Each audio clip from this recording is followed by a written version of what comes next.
perseteruan, perselisihan, iri hati, amarah, kepentingan diri sendiri, percintaan, roh pemecah, kedengkian, kemaluan, rasa hormat, dan sebagainya.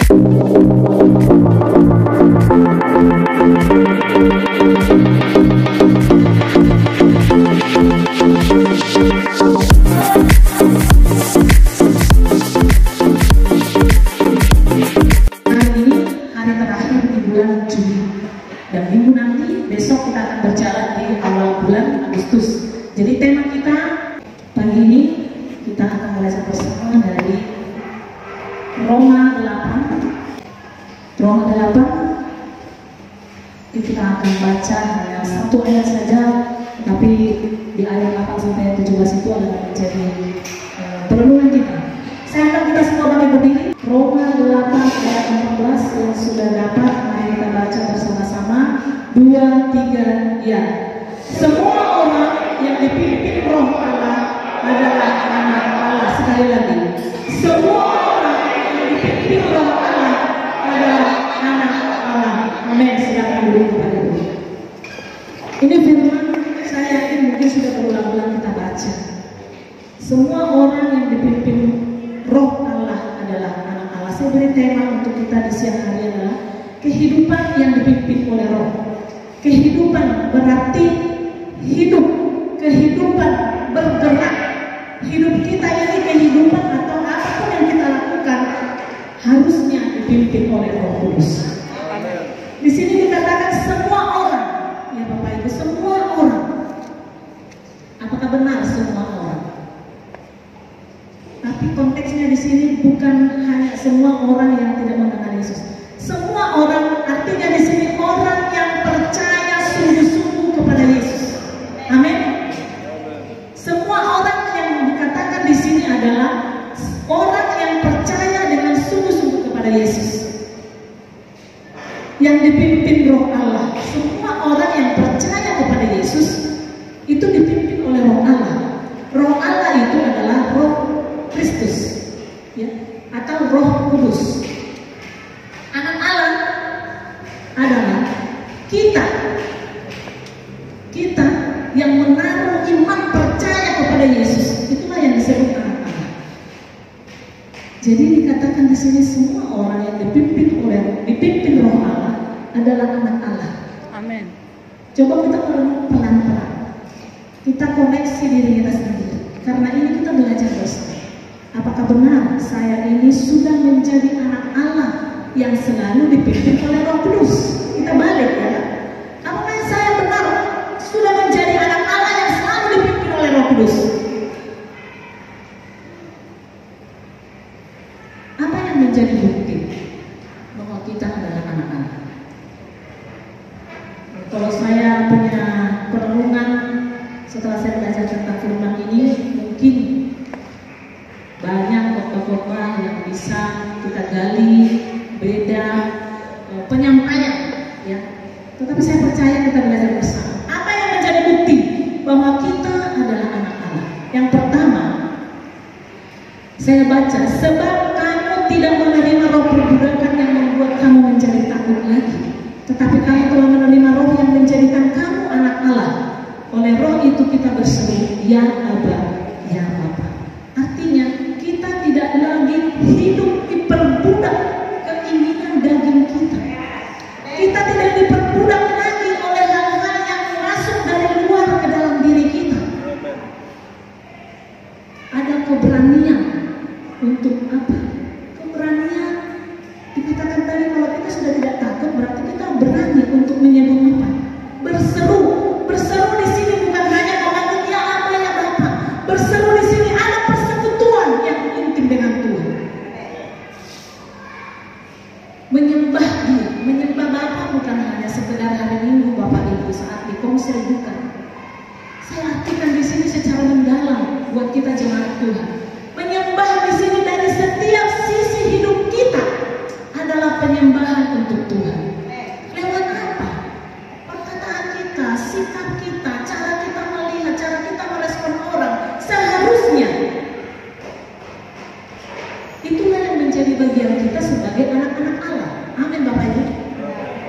ya.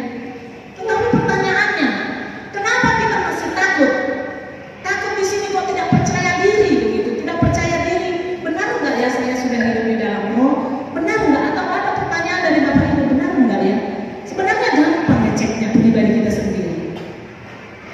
Hati nurani kita pasti, kalau kita sudah sering baca firman, sering kita doa, pasti hati nurani kita itu bergejolak ketika kita tidak sepadan dengan kebenaran. Karena kita masih mengikuti keinginan-keinginan daging kita. Apa itu keinginan daging? Ayo kita buka, bahas satu-satu.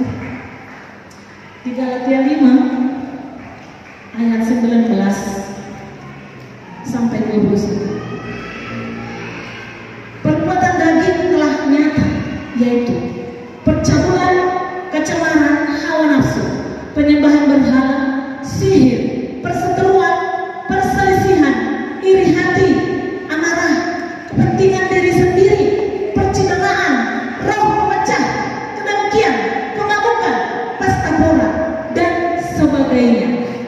Dan sebagainya. Kira-kira ada yang tidak tertulis toh Bapak Ibu? Kalau kita sering sebagai anak murid dan sebagainya, berarti masih ada yang memang tidak tertulis di sini. Saya yakin mungkin Roh Kudus selalu ingatkan kita, pasti ada. Amin. Tapi kita bahas di sini bukan hanya satu-satu. Saya mengajak kita merenung dalam area mana yang masih kita hidupi sampai saat ini, sehingga kita tidak menjadi orang yang berani, sehingga kita menjadi orang yang selalu diperbudak. Diperbudak maksudnya jatuh dan bangun terus. PKS sudah undang ayo disemangati, tapi ada yang masa bodoh. Pak Gembala sudah umumkan ini dan itu supaya kita maju, tetapi ada yang tidak merespon. Ini maksudnya adalah kedagingan yang masih kita maui.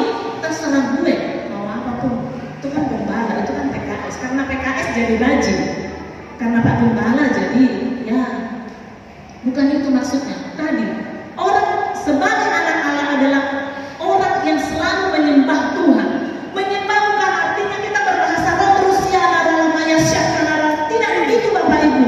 Saya secara mendalam mau tegaskan di sini, menyembah itu dalam setiap kehidupan kita. Makanya saya tadi dari judul kehidupan yang dipimpin oleh roh. Kehidupan hidup itu kata dasarnya. Berarti kita bekerja hidup ini untuk menyembah Tuhan. Amin. Dikatakan percabulan, kecemaran, hawa nafsu. Mungkin ini kita rangkum semua, kalau satu-satu kita bahas, kita harus adakan SPK. Karena satu-satu dikuliti, tak cukup waktunya. Tetapi kita merenungkan, koreksi diri kita sendiri. Di area mana kita yang sering jatuh, Bapak Ibu?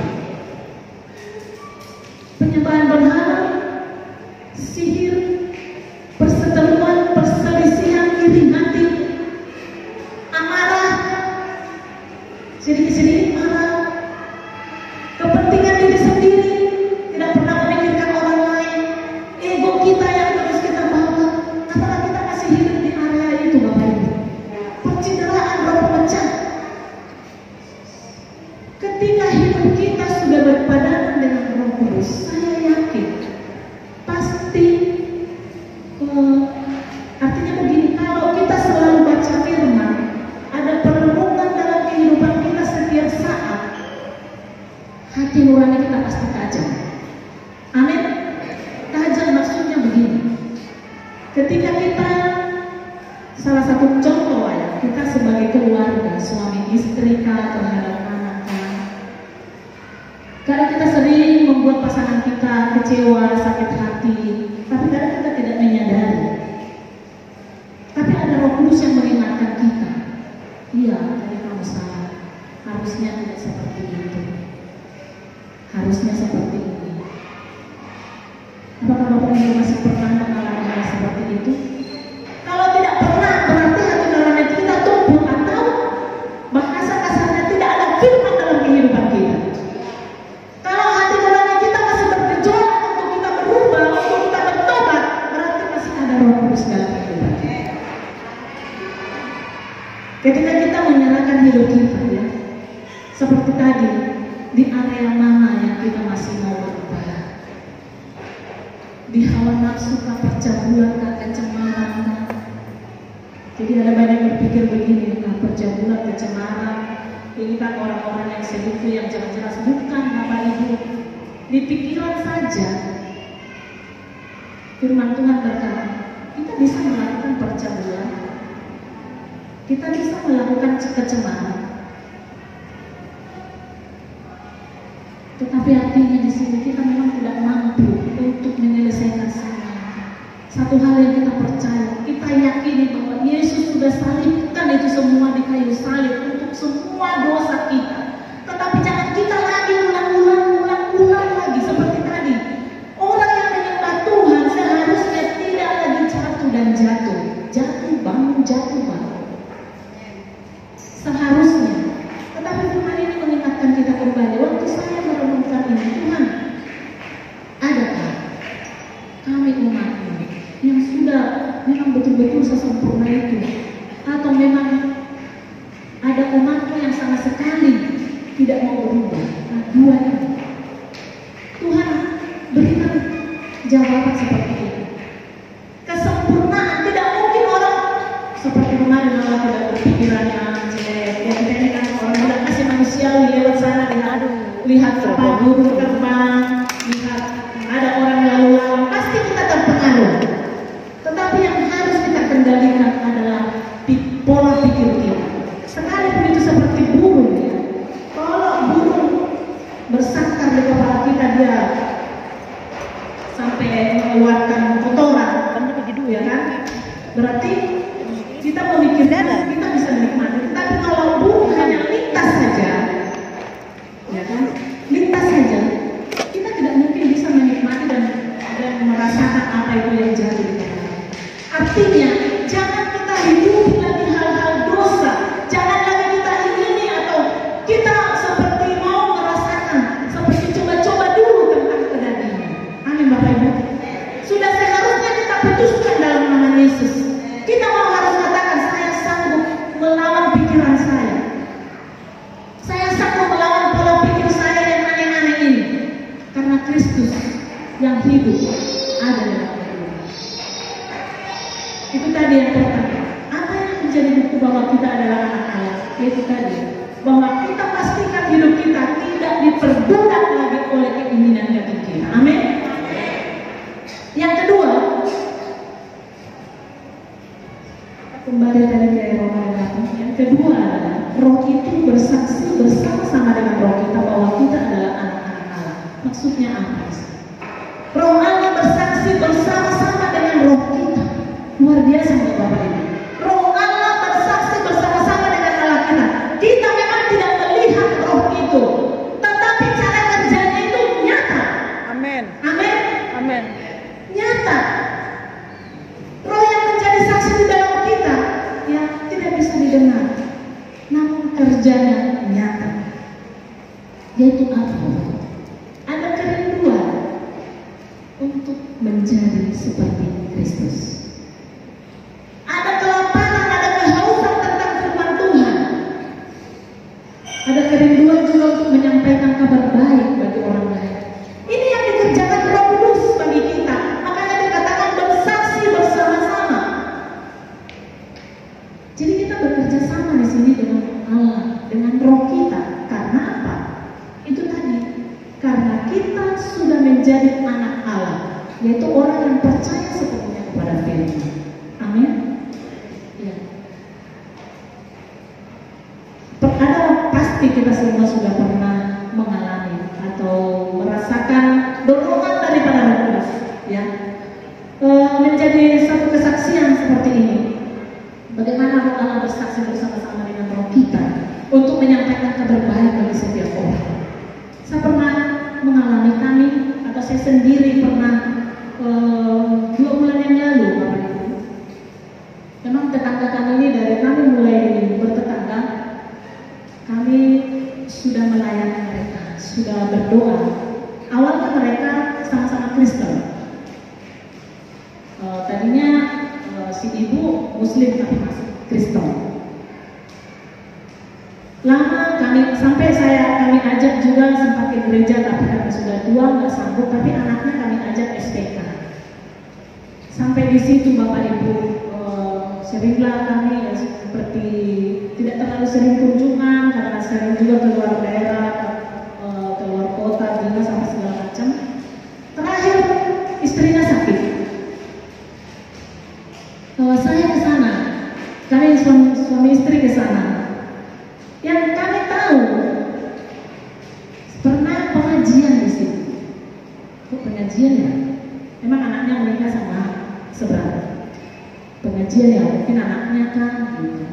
Ternyata ibunya masuk Muslim lagi.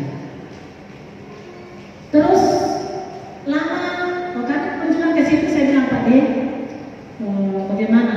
Iya ibu, ini tidak mau didoakan. Ya sudah, tidak mau didoakan. Sebagai tetangga kami hanya berkunjung saja, memberi kekuatan, tapi kami tetap berdoa di rumah supaya ibu sembuh.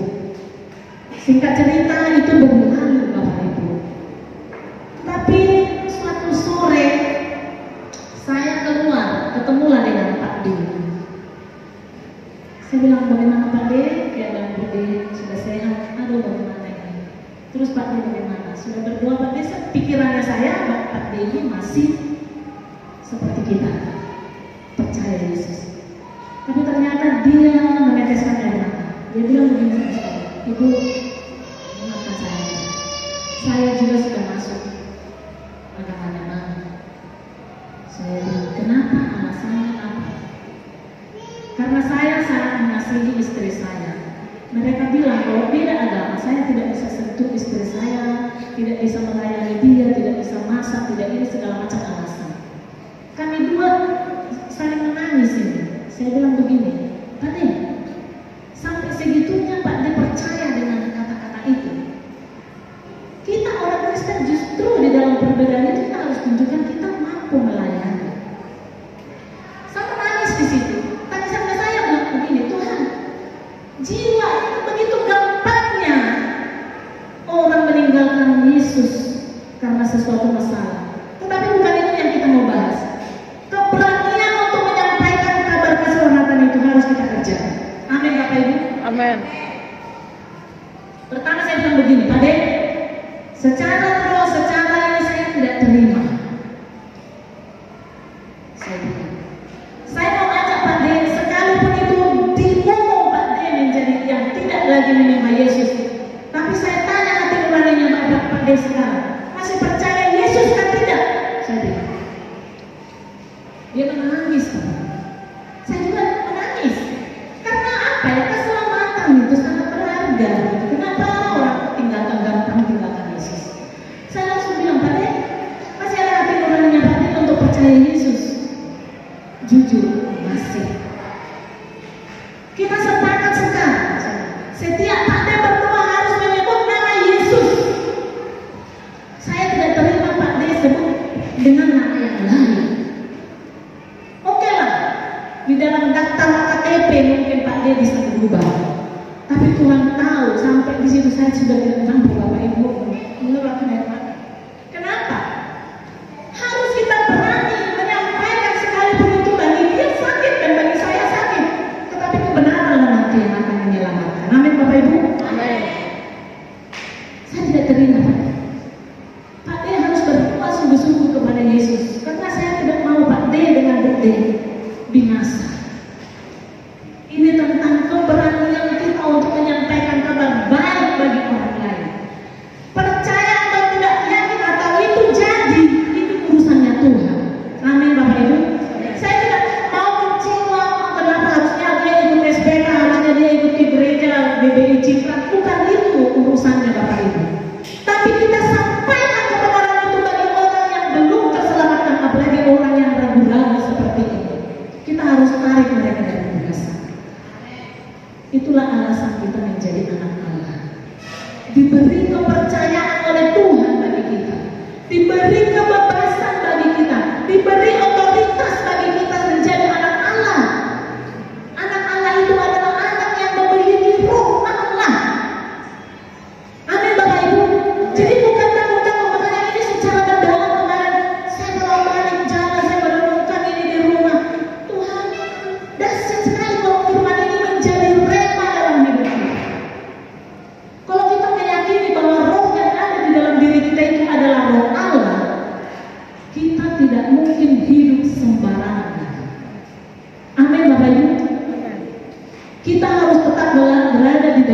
koridor kebenaran. Jadi mungkin mulai sekarang kita sama-sama berubah, bahwa jangan lagi kita katakan masih manusia aja Bu. Bukan karena pendeta, bukan itu. Mari kita katakan Tuhan akan mampukan saya untuk saya bisa melewati kegagingan saya. Itu tadi kedagingan itu saya tidak bisa sebut satu persatu mana area mana yang ada dalam hidup kita. Pasti kalau masih ada, hari ini juga kita akan selesaikan itu bersama Tuhan. Amin Bapak Ibu. Nah, dikatakan di sini, Roh itu bersaksi bersama-sama dengan Roh kita bahwa kita adalah anak-anak. Jadi ketika hidup kita sudah dipimpin atau dikuasai atau kita berjalan bersama dengan Roh Tuhan, apa yang terjadi Bapak Ibu? Pasti kita memiliki buah Roh. Buah Roh ini nyata Bapak Ibu. Kalau tadi Roh kita bersaksi itu memang itu tidak bisa didengar, tidak bisa. Tetapi cara kerjanya itu dilihat orang. Tetapi buah Roh ini, inilah yang akan dilihat orang dari kehidupan kita. Itu tadi kelanjutannya di Galatia 5.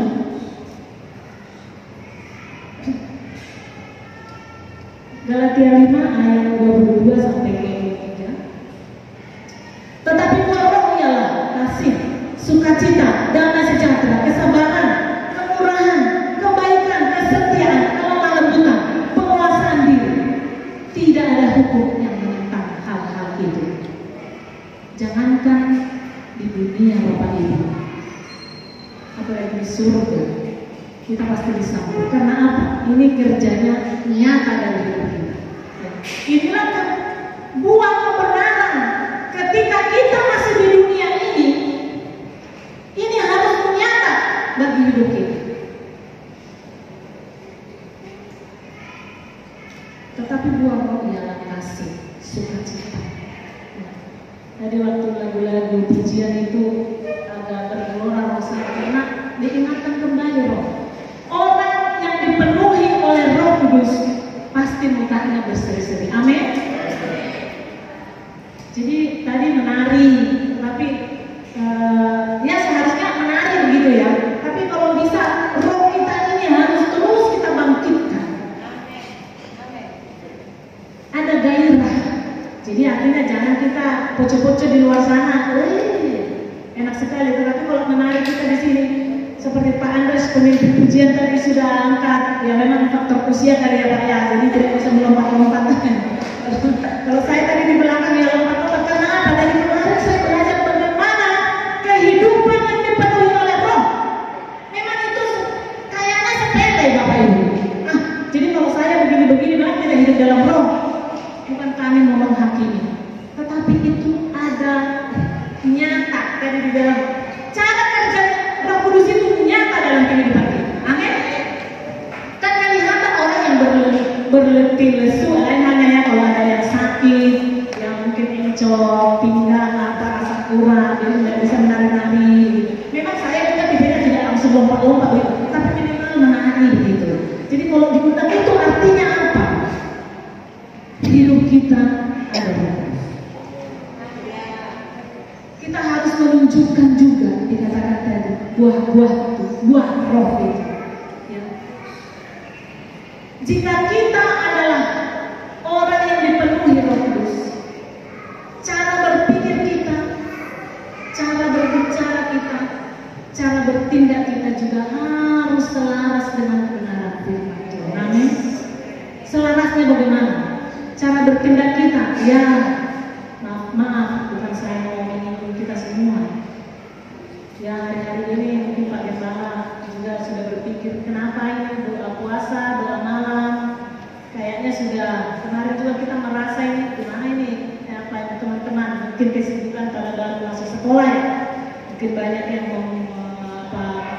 membuat kurikulum atau apa begitu. Tetapi artinya di sini bukan saya sedang menghakimi tidak. Tetapi ini yang perlu kita antisipasi Bapak Ibu. Pelan-pelan kita akan ditarik kesibukan kita. Pelan-pelan kita akan dipengaruhi keadaan kita. Lama-lama bilang maklumlah Pak Gembala, kita ini kan masih seperti ini. Maaf, bukan karena saya pengangguran dengan suami saya. Dari dulu pun kami kerja tetapnya nggak bisa. Amin. Jadi artinya begini, jangan kita beri kesempatan kepada iblis sedikit pun. Itu kalau hidup kita sudah dipenuhi oleh Roh Kudus. Kalau kita lelah, kita sering melihat, aduh kayaknya ini kayak bukan malas, tapi sudah tidak bisa berdiri, kaki sakit, sekarang mau diserang, tapi kita harus bertindak. Ketika kita bertindaklah, kuasa itu nyata dalam hidup kita. Kalau kita tidak ada tindakan, ya tidur aja. Ya. Saya sering mengalami kesaksian, setiap saya disuruh pelayanan, ada saksi juga anak-anak saya di belakang sana. Pasti ada serangan. Serangannya apa? Sebenarnya hal sepele Bapak Ibu. Bisa migran itu dari hari Jumat sampai hari Minggu. Bisa sakit perut, ada saja.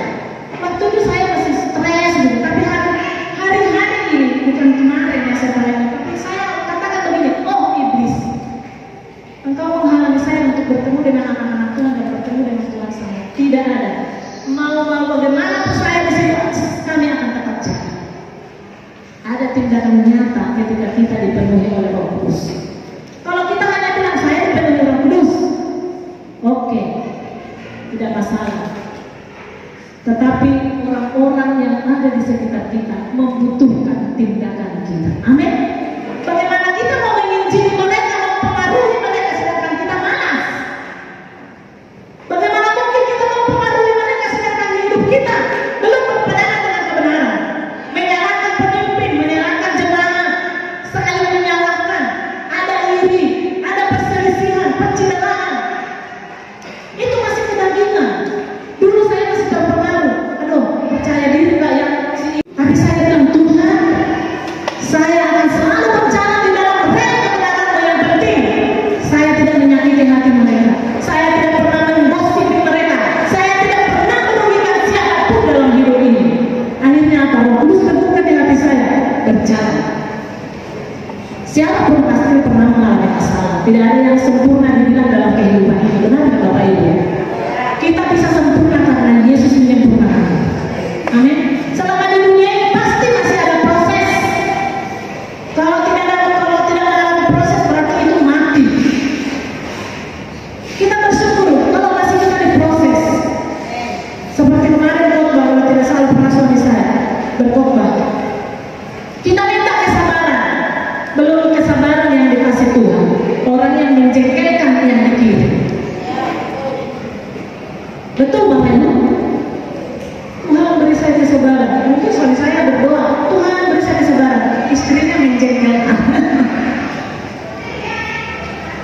Tapi ketika kita minta kesabaran, kita harus mampu menghadapi proses itu. Oh iya Tuhan, saya minta kesabaran, berarti saya harus sabar menghadapi orang ini. Kalau kita tidak sabar, jangan berdoa kesabaran. Berarti kita tidak berhasil, tidak mau berubah. Tuhan, berikan saya orang yang lemah lembut. Berikan saya roh yang lemah lembut. Saya, pribadi kita masing-masing. Tapi dikirim apa? Orang yang apa? Yang kasar. Ya, di tempat ini tidak ada suami-suami yang kasar. Suami-suami yang lembut semuanya. Selalu merangkul istrinya. Selalu menyayangi istrinya, memeluk istrinya. Saya yakin itu. Kenapa saya yakin? Karena kita dipenuhi oleh kebenaran Tuhan. Amin. Itu di sana, di luar sana yang tidak tahu kebenaran. Semua bapak-bapak di sini pasti memiliki roh yang lembut untuk istrinya, anak-anaknya, keluarganya. Ketika ada roh yang lembut, si istri yang tadi orang bilang apa cakap diri atau orang yang terlalu pasti dimenangkan oleh roh yang lemah lembut. Amin. Itulah artinya kita ketika hidup kita dipenuhi oleh kebenaran, Roh Kudus memenuhi kita, apapun kita mampu menyelesaikan. Amin. Tindakan kita haruslah sesuai dengan Roh Kudus. Yang terakhir, kalau yang terakhir sudah mau selesai ya. Yang terakhir adalah bukti sebagai anak Allah adalah tadi ayat terakhir di pasal 8 itu.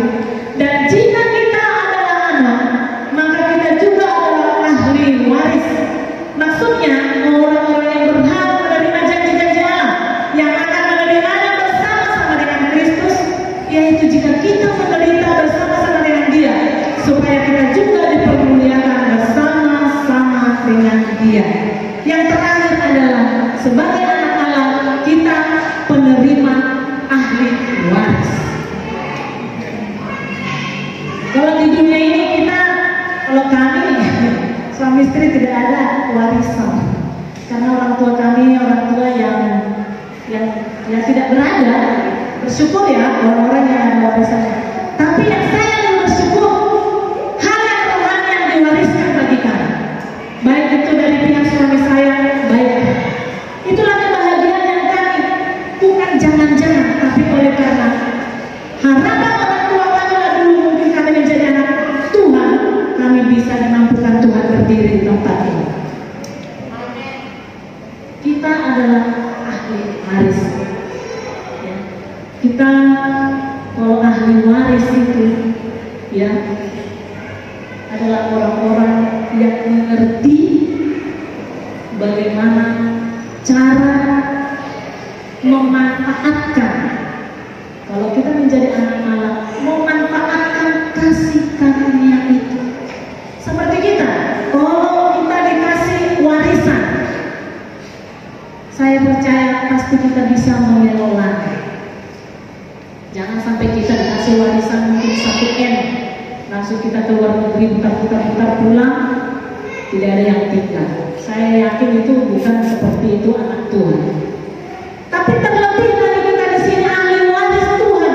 Ahli waris ini semua apa yang menjadi milik Kristus diberikan bagi kita sebagai jaminan untuk kita. Amin Bapak Ibu. Itulah bukti kita menjadi anak Allah. Jadi tidak anak yang sembarangan kita ini. Kalau anak yang sudah menjadi ahli waris, pasti bisa menjadi sikap hidupnya.